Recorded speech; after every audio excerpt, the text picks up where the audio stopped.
మీరు ఏదైనా సాధించాలనుకుంటే కసితో సాధించి చూడండి. ఆ తర్వాత రెగ్యులర్గా వెళ్ళిపోండి. వర్క్స్ ఉన్నాయి, రేపు చేద్దాం, ఎల్లుండి చేద్దాం, ఇలా. Hi friends, how are you all? I hope all are doing well. నేను ఈ వీడియోలో తెలుగులో మాట్లాడాలనుకుంటున్నాను కంప్లీట్గా.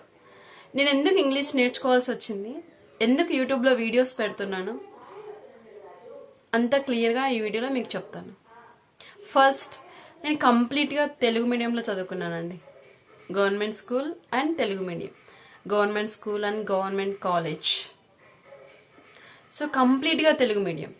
Even up to 10th class I know just small words.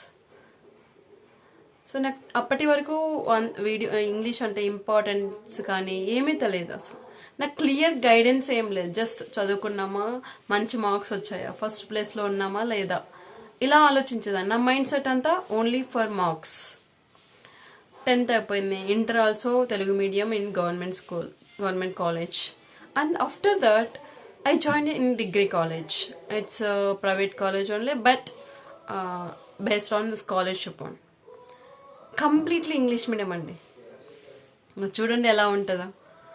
So I by heart everything and I passed each and every subject అండి.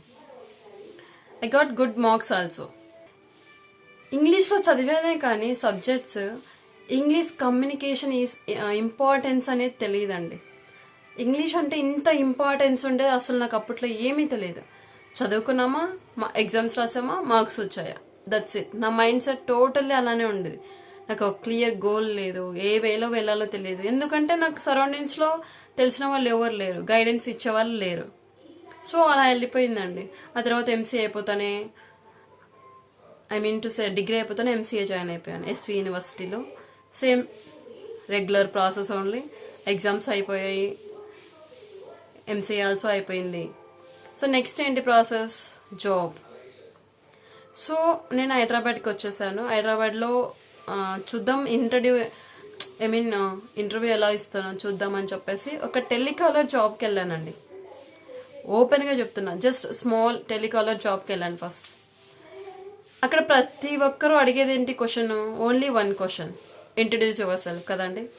So అది యూట్యూబ్లో చూసి, అక్కడ చూసి, ఇక్కడ చూసి ఒక పేరా రాసుకొని చెప్పేసి ప్రాక్టీస్ చేసుకున్నానండి. నాకు నేను నియర్లీ 10 times అలా ప్రాక్టీస్ చేసుకున్నాను. కాన్ఫిడెంట్తోనే ఇంటర్వ్యూకి వెళ్ళాను. So just normal people, receptionist వీళ్ళు ఒక ఇంట్రడ్యూస్ యువర్ సెల్ఫ్ అన్నారు, అడిగారు. జస్ట్ కాన్ఫిడెంట్గానే మాట్లాడాను. దిస్ అండ్ అనదర్ రౌండ్, అంటే హెచ్ఆర్ రౌండ్కి కంప్లీట్గా పంపించారండి. అప్పటికే సమ్ గ్యాప్ వచ్చేసింది నాకు. సో హెచ్ఆర్ రూమ్లోకి ఎంటర్ అవుతుంటే నాకు లో కాన్ఫిడెన్స్ అయిపోయింది, కాన్ఫిడెన్స్ తగ్గిపోయింది. సో కూర్చోమన్నారు, కూర్చున్నాను. వాళ్ళు ఒక్కటే క్వశ్చన్ అడిగారండి, again introduce your self.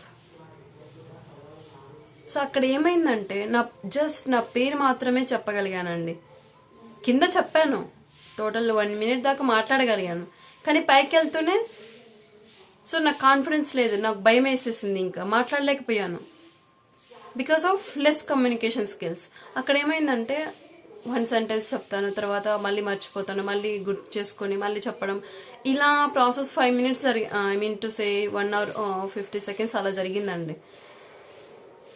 Telecall జాబ్కి మీరు మాట్లాడలేకపోతున్నారు, ఎలా సర్వైవ్ అవుతారండి ఇప్పుడు అని చెప్పేసి ఆయన ఒక్కటే క్వశ్చన్ అడిగారండి.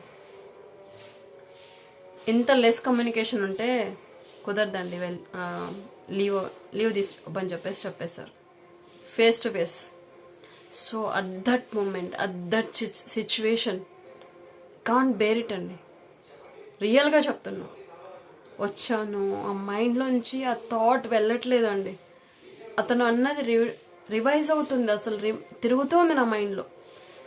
ఎంసీఏ చేశాను, జస్ట్ టెలికాలర్ జాబ్కి పాస్ అవ్వలేకపోయాను అని చెప్పేసి, టెలికాలర్ జాబ్ తెచ్చుకోలేకపోయానా అని చెప్పేసి నాకు మైండ్ అంతా వెళ్ళిపోయిందండి. ఇంకా I started searching, learning English communication గురించి. ఇంకా యూట్యూబ్ వీడియోస్ చూడడం, ఎలా నేర్చుకోవాలి అది ఇది అని లాట్ ఆఫ్ వీడియోస్ సెర్చ్ చేశానండి, రాసుకుంటున్నాను. ఏం అర్థమయ్యేది కాదు. కొందరు చెప్తారు హిందీ న్యూస్ పేపర్ చదవమని చెప్పేసి, సెర్చ్ చేస్తున్నా, చదువుతాం బట్ దాని మీనింగ్ ఏంటి, దాని సెంటెన్స్ ఫార్మేషన్ ఏంటి మనకు తెలియాలి కదా. అందరూ చెప్తారు ఇది రీడ్ చేయండి, అది రీడ్ చేయండి, రీడ్ చేస్తూనే వస్తుందా? నెవర్ కదా. సో ఇంగ్లీష్ ఇంపార్టెన్స్ నాకు ఆ మూమెంట్, ఆ సిచ్యువేషన్లో తెలిసిందండి. ఉన్నారు కొంతమంది పీపుల్ అంటే సర్కిల్లో ఉన్నారు తెలిసిన వాళ్ళు, కానీ వాళ్ళకి గైడెన్స్ ఇచ్చేవాళ్ళు కాదండి. ఇలా వెళ్ళు, ఈ గోల్లో వెళ్ళు, ఈ వేలో వెళ్ళు, జాబ్ ఈజీగా వస్తుంది, నీ లైఫ్ ఇలా స్కెడ్యూల్ చేసుకో అని చెప్పేసి ఎవ్వరు చెప్పేవాళ్ళు కాదు. సో మనం ఉన్న ఆపర్చునిటీస్ని యూజ్ చేసుకొని మూవ్ అవ్వాలి తప్ప ఇంకొకరు మనకి గైడెన్స్ ఇవ్వరండి ఇక్కడ. So at that moment I join in one course, course తీసుకున్నాను హైదరాబాద్లో. బట్ వాళ్ళు ఏం చెప్పేవాళ్ళంటే తెలుగు సెంటెన్స్ ఇస్తారు, దానికి ఇంగ్లీష్లో ఎలా రాయాలని చెప్తారు. V1 verb, V2 V3 V4 అని చెప్పేవాళ్ళు. నాకు కంప్లీట్గా ఇవన్నీ మనం ఆల్రెడీ బేసిక్స్లో వినే ఉంటాం కదండి. గవర్నమెంట్ స్కూల్ అయినా మనకి ఇంగ్లీష్ సబ్జెక్ట్ అయితే ఉంటుంది కదా. సో అక్కడ వచ్చేవి టెన్సెస్ అని ఇవన్నీ వచ్చేసేవి. ఏదో బై హార్ట్ చేసేసి ఆ బిట్స్ రాయడం ఇలా చేసేసాం, కానీ ఆ టెన్సెస్ ఏంటి, ఇన్ డెప్త్ నాలెడ్జ్ ఏంటి ఏమీ తెలియదండి. మళ్ళీ అదే ప్రాసెస్ ఇన్స్టిట్యూట్లో కూడా, ఇంగ్లీష్ ఇన్స్టిట్యూట్. టెన్సెస్ చెప్పడము, ఒక సెంటెన్స్ ఇచ్చేసి రాయమని చెప్పడము, ఇదే 2 months జరిగిపోయిందండి. బట్ ఎలా రాయాలి సెంటెన్స్ ఫార్మేషన్ అని చెప్పేసి తెలిసింది, కానీ ఎలా మాట్లాడాలి, కాన్ఫిడెంట్గా ఎలా మాట్లాడాలి, ప్రొనౌన్సియేషన్ ఎలా బేస్ చేసుకోవాలి, ఇదేం తెలియదండి. 2 months అయిపోయింది. 5,000 పే చేసేసాను, కోర్స్ అయిపోయింది. సో నోట్స్ అయితే రాసేసాను, పేజీలు ప్రాక్టీస్ చేశాను. ఏమీ నాకు స్పీకింగ్ స్కిల్స్ ఏం రాలేదు. మనకి ఇక్కడ కావాల్సింది ఏంటి, ఒకరి దగ్గర మాట్లాడాలి ఫస్ట్. ఈ బేసిక్స్ అన్నీ ఎలాగో మనకు తెలుసు, గ్రామర్ ఎలా ఫాలో అవ్వాలి ఇవన్నీ తెలియకపోయినా just little bit we need to know, we can able to read it. I think so every one కదా. ఎంత తెలుగు మీడియం చదివినా మనకి ఇంగ్లీష్లో చదవడం అయితే వచ్చు. మనకు కావాల్సింది ఏంటి, కాన్ఫిడెంట్గా వేరే వాళ్ళ దగ్గర మాట్లాడాలి. అదే కదా మనకు కావాల్సింది. సెంటెన్స్ ఇచ్చి తెలుగులో రాయండి, తెలుగు సెంటెన్స్ని ఇంగ్లీష్లో రాయండి, ఇలా అయితే వచ్చేస్తుంది. V1 V2 వర్బ్స్ తెలిస్తే చాలు. తెలిస్తే ఓకే, ఈ వర్బ్కి దీనికి యూజ్ చేయాలి, ఓకే మనం రాయగలం. కానీ దాన్ని మాట్లాడాలి కదా, మనకి కాన్ఫిడెంట్ ఉంటేనే కదా మాట్లాడగలం ఒకరి దగ్గర. సో మనకు కావాల్సింది ఏంటి, speaking skills is important. Speak out everything కదా. మనం ఏదైనా మాట్లాడగలిగితేనే కదా అది వస్తుంది. అలా అయిపోయిందండి.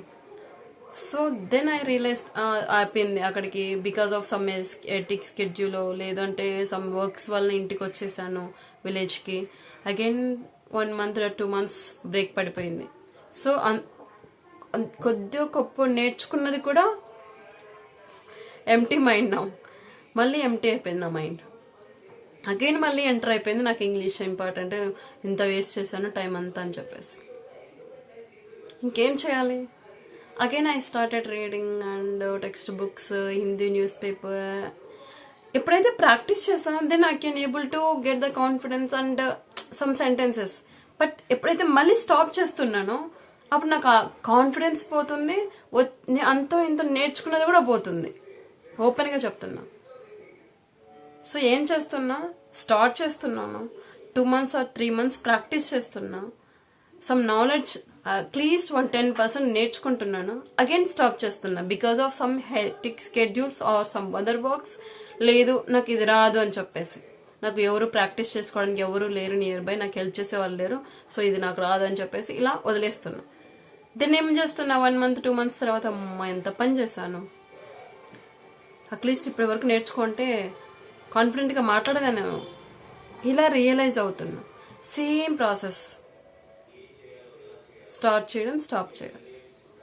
సో నేను చేసిన మిస్టేక్స్ ఏంటి, స్టార్ట్ చేస్తున్నాను మళ్ళీ స్టాప్ చేస్తున్నా. లేదు ఎన్విరాన్మెంట్లో ఎవరు లేరు ఇంగ్లీష్ నేర్చుకోవడం అని చెప్పేసి స్టాప్ చేస్తున్నా. ప్రొక్రాస్టినేషన్, ఈరోజు చేయొచ్చు, రేపు చేయొచ్చు, ఈ వర్డ్ రేపు నేర్చుకోవచ్చు, రేపు మాట్లాడొచ్చులే, ఇలా ప్రొక్రాస్టినేషన్ చేస్తున్నా. ఇక్కడ ఏమవుతుంది, స్టార్ట్ చేయడం, స్టాప్ చేయడం, స్టార్ట్ చేయడం, స్టాప్ చేయడం, ఇలా రిపీటెడ్గా జరుగుతుంది. సో నాకేమి ఇంప్రూవ్మెంట్ కనిపించట్లేదండి, 0. మేబీ ఒక 10% మేబీ గెయిన్ అయి ఉండొచ్చు, కానీ కంప్లీట్ స్పీకింగ్ స్కిల్స్ లేవు, కాన్ఫిడెంట్ లేదు. సో ఇదంతా కాదని చెప్పేసి ఒక 10 days థింక్ చేశానండి. ఏం చేస్తే నేను ఇంప్రూవ్ చేసుకోగలను. సో కంప్లీట్ రెగ్యులర్ ప్రాక్టీస్ ఉండాలి ఇంగ్లీష్ పైన అని చెప్పేసి యూట్యూబ్ ఈజ్ ద సోర్స్ అని చెప్పేసి యూట్యూబ్ స్టార్ట్ చేశానండి. అట్లీస్ట్ నేను అప్పటి వరకు నేను ఏవైతే స్టెప్స్ తీసుకున్నానో, ఏవైతే గెయిన్ చేయగలిగానో ఆ స్టెప్స్ వేరే వాళ్ళకి యూజ్ అవ్వచ్చు కదా నేను స్టాప్ చేస్తే, ఎవరికైనా హెల్ప్ అవుతుంది కదా అని చెప్పేసి ఇక్కడ నేను షేర్ చేస్తే 10 మంది నేర్చుకుంటారు కదా నేను ఎలా అయితే ఫేస్ చేశానో. మేబీ చాలా మంది ఉంటారండి తెలుగు మీడియంలో చదివిన వాళ్ళు కదా. సో వాళ్ళకి సమ్ గైడెన్స్ లేక నాలాగే ఇబ్బంది పడే వాళ్ళు చాలా మంది ఉండొచ్చు. సో వాళ్ళకన్నా హెల్ప్ అవుతుంది కదా. ఒక్క పర్సన్కి ఇంప్రూవ్మెంట్ వచ్చిన ఇంగ్లీష్లో చాలు అనిపించేసిందండి. సో ఒక్క పర్సన్ నేర్చుకున్న చాలు సో అన్న చిన్న గోల్తో దాని ద్వారా నేను కూడా నేర్చుకుంటాను. రెగ్యులర్ ప్రాక్టీస్ ఉంటుంది, అందులో ఒక్కరో ఇద్దరు అన్నా ఇంప్రూవ్ అవుతారు ఇంగ్లీష్లో అని చెప్పేసి అలా ఒక స్మాల్ థాట్తో స్టార్ట్ చేశానండి. రెగ్యులర్గా వీడియోస్ పెడుతున్నాను, బట్ సమ్ హెడేక్ స్కెడ్యూల్ వల్ల 3-4 మంత్స్ నుంచి సరిగ్గా పెట్టట్లేదు. బట్ నా నుంచి సమ్ కంటెంట్ మీకు ఇస్తూనే ఉంటాను. సో మీరు చేయాల్సిందల్లా వన్స్ మీరు ఇంగ్లీష్ నేర్చుకోవాలి అంటే, ఏ స్కిల్ నేర్చుకోవాలన్నా రెగ్యులర్ ప్రాక్టీస్ ఉండాలి, కన్సిస్టెంట్గా వెళ్ళాలి. అప్పుడైతేనే మీరు చేయగలను అనుకుంటేనే, రెగ్యులర్గా ప్రాక్టీస్ చేయగలను అనుకుంటేనే స్టార్ట్ చేయండి. లేదు 10 days తర్వాత మళ్ళీ మానేస్తాను నాకు ఇంప్రూవ్మెంట్ కావాలంటే కాదండి. ఎవరైతే డెడికేషన్గా ఒక స్కిల్ నేర్చుకోవాలనుకుంటారో, ఒక లాంగ్వేజ్ నేర్చుకోవాలనుకుంటారో వాళ్ళని మాత్రమే స్టార్ట్ చేయండి. ఇప్పటికిప్పుడే స్టార్ట్ చేయండి.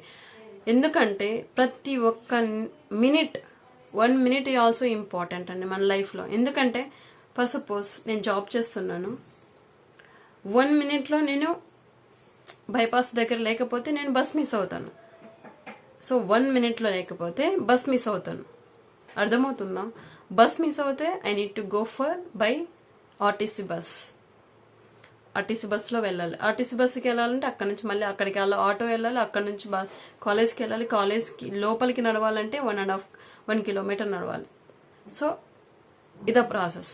సో 1 minute నేను బస్ రీచ్ అవ్వకపోతే ఇలా ఇబ్బంది పడుతూ కాలేజ్కి వెళ్ళాలి. So 1 minute is also important in our life. So ఆ మినిటే వచ్చండి మీ లైఫ్ని చేంజ్ చేసుకోవడానికి. ఆ 1 minute హెల్ప్ చేస్తుందేమో ఎవరికి తెలుసు. సో నేను చేసిన మిస్టేక్స్ మీరు చేయకుండా మీ ఇంగ్లీష్ని మీరు ఇంప్రూవ్ చేసుకుంటారని అనుకుంటున్నాను. సో ఏదైనా స్టార్ట్ చేసినప్పుడు ప్రొక్రాస్టినేషన్ స్టార్ట్ చేసినప్పుడు రెగ్యులర్గా వెళ్ళిపోండి. వర్క్స్ ఉన్నాయి, రేపు చేద్దాం, ఎల్లుండి చేద్దాం, ఇలా చేయొద్దండి. సో స్టార్ట్ చేసావా 10 minutes చేయాల్సింది 1 minute యూజ్ చేసుకో. 1 minute చేయ రోజు చాలు. సో ఎక్కడా స్టాప్ చేయకండి. ఏ స్కిల్ అయినా ఏదైనా ఇప్పుడున్న పరిస్థితిలో నిన్ను ఇంప్రూవ్ చేసుకుంటూ వెళ్తే తప్ప యూ కాంట్ సర్వైవ్. సో నా తరపు నుంచి నాకు తెలిసిన టిప్స్ అండ్ టెక్నిక్స్ మీకు షేర్ చేస్తూనే ఉంటాను. ఎందుకంటే ఇంగ్లీష్ నేర్చుకోవడం one of the best thing in our life. ఎందుకంటే it is a vital thing to improve our selves. నీకు ఇంగ్లీష్ వస్తేనే కాన్ఫిడెంట్గా ఉంటాం. చూడు ఒకసారి 21 days ప్రాక్టీస్ చేసి చూడు. నీకు ప్రీవియస్ ఉన్న కాన్ఫిడెన్స్ 21 days తర్వాత వరకు ప్రాక్టీస్ చేసి నువ్వు నేర్చుకున్న ఇంగ్లీష్ వల్ల నీకు వచ్చే కాన్ఫిడెన్స్ చూడండి. ఇట్స్ ఎ టోటలీ డిఫరెంట్ అండి. మీకు వచ్చే కాన్ఫిడెంట్ మీ ప్రిడిక్ట్ చేయలేరు. ఇంగ్లీష్ నేర్చుకోవడం వల్ల మీకు ఆటోమేటిక్గా కాన్ఫిడెన్స్ మీ వచ్చేస్తుంది. Don't worry about it. లైఫ్లో మీరు ఏదైనా సాధించాలనుకుంటే కసితో సాధించి చూడండి. ఆ తర్వాత వచ్చే happiness you can't believe it. నేను ఇప్పటి వరకు ఇంప్రూవ్ చేసుకున్నాను English, but not this one. I want to get different accent. I want to be talk with another people and negative people at least continuously at least 5 hours or 6 hours in English only. I want to be a good speaker in English language. That's my motto. So మీరు practice చేయడానికి రెగ్యులర్గా practice చేయడానికి try చేయండి. ఏదైనా passage తీసుకొని practice చేయండి mirror దగ్గర. లేదు మీ ఓన్గా కెమెరా ఆన్ చేసుకొని ప్రాక్టీస్ చేయండి. ఇలా మీకు మీరే ఇంప్రూవ్ చేసుకోండి. మీకు ఎవరు అవసరం లేదు ఇంగ్లీష్ నేర్చుకోవడానికి. సో ఇప్పుడున్న జనరేషన్లో మనకి అట్లీస్ట్ 3 or 4 లాంగ్వేజెస్ వస్తేనే we can able to survive it. That's all about today's video guys. మీకు ఏ చిన్న ఇన్ఫర్మేషన్ మీకు యూజ్ అయింది అనుకున్నా ఒక లైక్ చేయండి ప్లీజ్. So thank you.